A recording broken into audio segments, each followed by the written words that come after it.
दोस्तों, आज की ये जो घटना है उसे सुनकर उसे जानकर आपका दिमाग ख़राब हो जाएगा।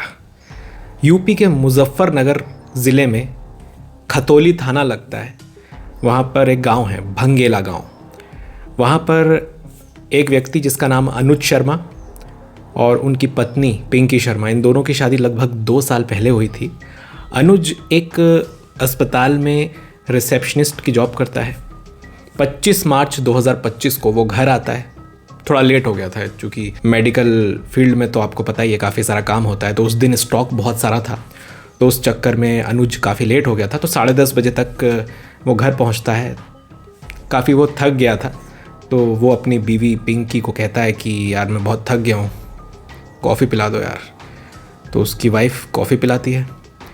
कॉफ़ी पीने के तुरंत बाद अनुज को बड़ा अजीब सा लगने लगता है। अनुज के पेट में बहुत तेज़ दर्द होने लगता है। जब हालत बहुत ज़्यादा ख़राब हो जाती है तो तुरंत घर वाले उसे अस्पताल लेकर जाते हैं। अस्पताल जब अनुज को ले जाया जाता है तो उसे और हायर मेडिकल सेंटर पर रेफ़र किया जाता है। डॉक्टर्स पूछते हैं कि भाई तुम्हारे खाने पीने में कुछ आया है, क्या खाया था तुमने?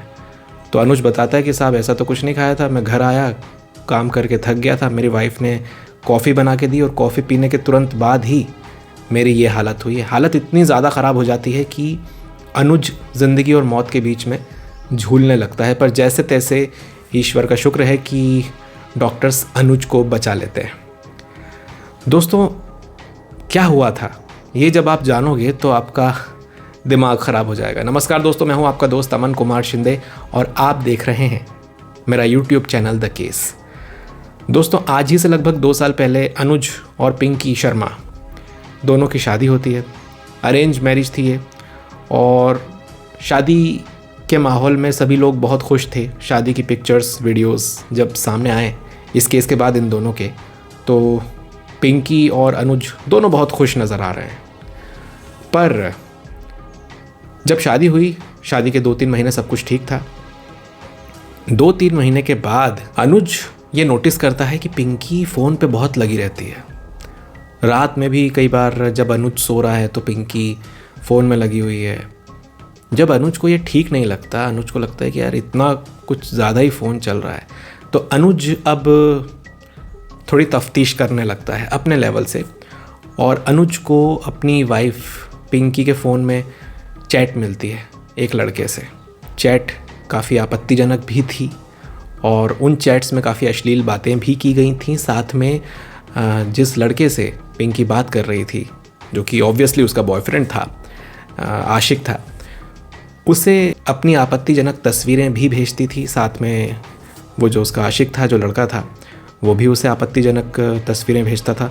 और दोस्तों, ये जो लड़का था, जो इसका बॉयफ्रेंड था, ये पिंकी की ही ताऊ की बेटी का लड़का था। मतलब बड़े ताऊ जी की बेटी काफ़ी बड़ी थी उम्र में, उनका बेटा, उससे इनका इश्क शादी से पहले था, काफ़ी टाइम पहले से था। और शादी के बाद भी इन्होंने ये करना बरकरार रखा पिंकी मैडम ने। तो जब अनुज ने ये सब देखा तो अनुज का दिमाग ख़राब हो गया। तो फिर 1.5 से 2 महीने इनके बीच में बहुत तनातनी चली। पर पिंकी जो है, पिंकी का कहना साफ था कि भाई मैं तो बंद नहीं करने वाली, मैं तो बात करूँगी, तुमको जो उखाड़ना है मेरा उखाड़ लो, ऐसा कहना था पिंकी का।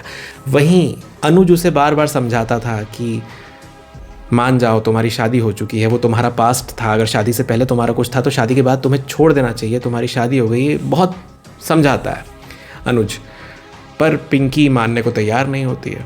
अब पिंकी का कहना था कि वो मेरा पहला प्यार है, मैं उसे नहीं छोड़ सकती, और मेरी तो ज़बरदस्ती शादी हुई है तुमसे, मैंने तो जबरन दबाव में आके शादी करी है घर वालों के, मुझे नहीं करना था तुमसे शादी, वरना उसी से शादी होती मेरी, ऐसा कहने लगती है। जबकि साफ साफ आप इनकी शादी की तस्वीरों में, शादी के फ़ोटोज़ वीडियोज़ में देख सकते हैं कि पिंकी काफ़ी खुश नज़र आ रही है। अब जैसे ही अनुज को पता चल गया था कि पिंकी किसी लड़के से बात करती है जो कि उसी की बहन का बेटा है, तो ये सारी बात पूरे परिवार को पता चल जाती है, अनुज के पूरे परिवार को। और पिंकी के घर पे भी अनुज बताता है कि आपकी लड़की ऐसे ऐसे बात करती है, आज भी बात करती है, और ये तो हद करती है, तो कह रही कि मेरी शादी दबाव में आके हुई है, मैं तो करूँगी, तुमको जो उखाड़ना उखाड़ लो। सीधे सीधे मतलब एक प्रतिकारी महिला जो होती है वो यहाँ पे पिंकी थी, देखने को मिली। कई बार आपने देखा होगा कि अगर हस्बैंड कुछ इस तरह की चीज़ें पकड़ रहा है, हस्बैंड समझा रहा है तो लड़की समझ भी जाती है। बट यहाँ पे पिंकी का सीधा सीधा कहना था कि भाई मैं जो करूँगी छाती चौड़ी करके, छाती तान के करूँगी, तुमको मेरा जो उखाड़ना उखाड़ लो। तो ये एटीट्यूड पिंकी का बरकरार था। अब जब अनुज बहुत ज़्यादा रोक टोक करता है, पिंकी को समझाता है कि पिंकी तुम्हें ये नहीं करना चाहिए, गलत है, मत करो, बहुत झगड़ा होता है। तो इन झगड़ों से परेशान होकर पिंकी वापस मायके चली जाती है और पिंकी मायके जाने के बाद अपने आशिक से मिलती भी है।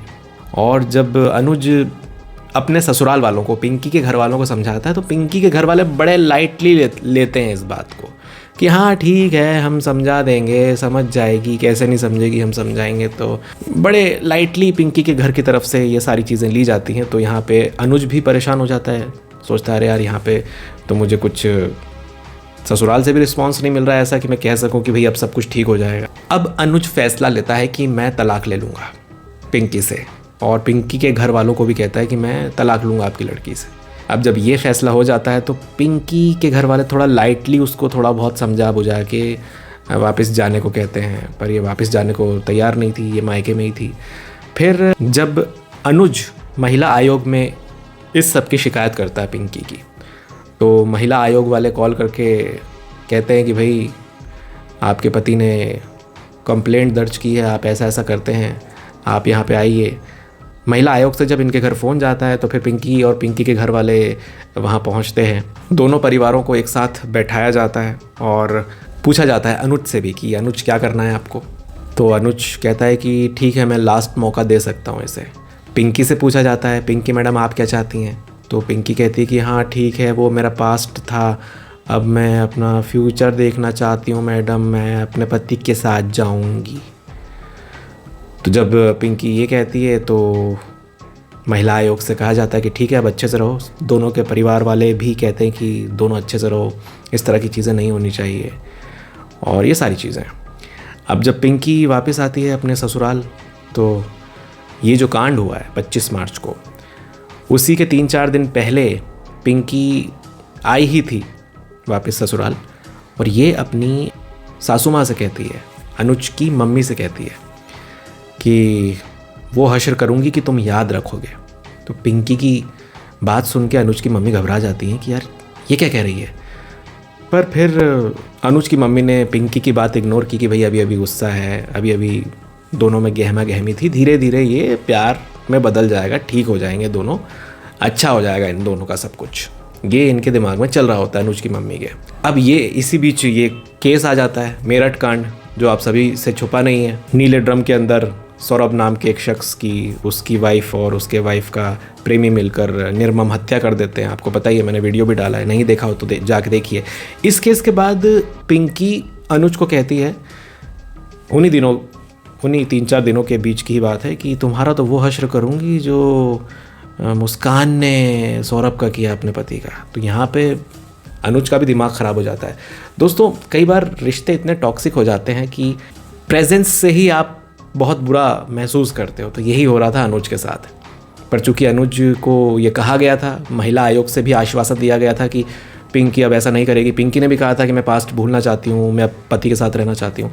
तो अनुज आश्वस्त था, उसको लग रहा था धीरे धीरे सब ठीक होगा। थोड़ी गुस्सैल स्वभाव की है, थोड़ी ज़िद्दी स्वभाव की है पिंकी, तो हो सकता है कि अब धीरे धीरे चीज़ें ठीक हो। तो अनुज भी इग्नोर करता है।